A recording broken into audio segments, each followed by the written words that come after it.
Brenden Jones is a Republican from Tabor City, which is Columbus County, seeking the open seat down there for a House being vacated by Representative Waddell, who's not seeking re-election. Mr. Jones, what's happening down there? It's a quiet part of our state. Pop on the radar too much, but you're rural folks. Well, we're home of the yams, so we're a big ag industry. We're looking to recruit anybody we can down that way. We're a great place to live. We're near the beaches, close to Wilmington, right at the port, so we have a lot to offer the state. So what do you bring into Raleigh if you can get elected? Where do you want the General Assembly to start focusing to help your folks out? Well, one thing I think that we can bring to the General Assembly that we don't have a lot of right now is small business leaders. I'm fortunate enough to be an owner of 3 different businesses down in our local area, and I think that mindset will play great in the General Assembly in the 17th session. We're a numbers guy. We can figure out how to put those numbers down on paper. We can certainly help with budgets and stuff like that.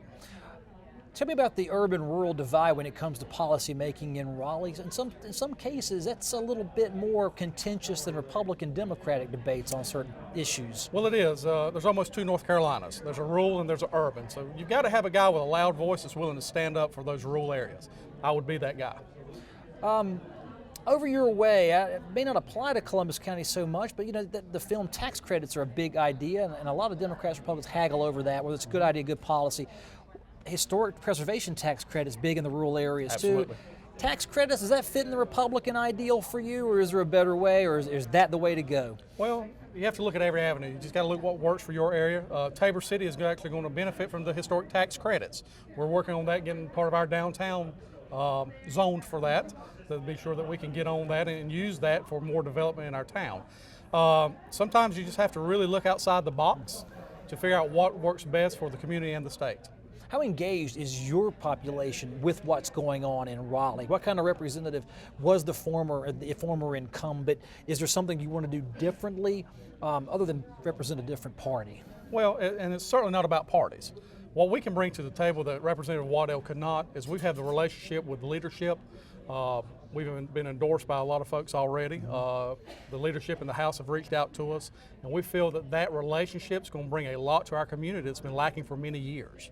You say that someone with a loud mouth needs to go up represent the rural parts of the state, or at least your part of it. How do you handle that on day one? Because freshman legislators generally are humble, some of them are, and do you see yourself following that tradition or doing what you say is, I'm going to be vocal right out of the gate? Well, I'm going to be vocal right out of the gate. Okay. We ran last time, came up just a little bit short, so we have developed a lot of relationships. I'm real comfortable with those guys already. We talk weekly. So I feel that I can voice my opinion with those guys without any repercussions, and they understand where I'm coming from, and they know my desire and my passion to bring stuff to my community, and I think they're really going to respect us for having that voice. Yeah.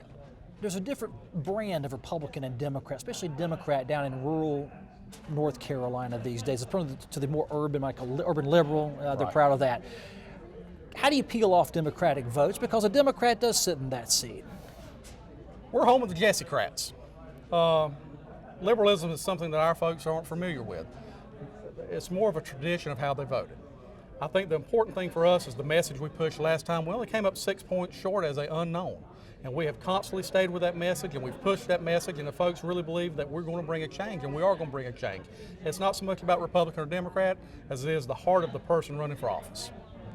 We'll end on that note. Brenden, thank you so much. Good luck on the campaign trail. I wish no matter Republican, Democrat, Libertarian, safe travels. Thank you, sir. And we'll see you on the trail. Thank you.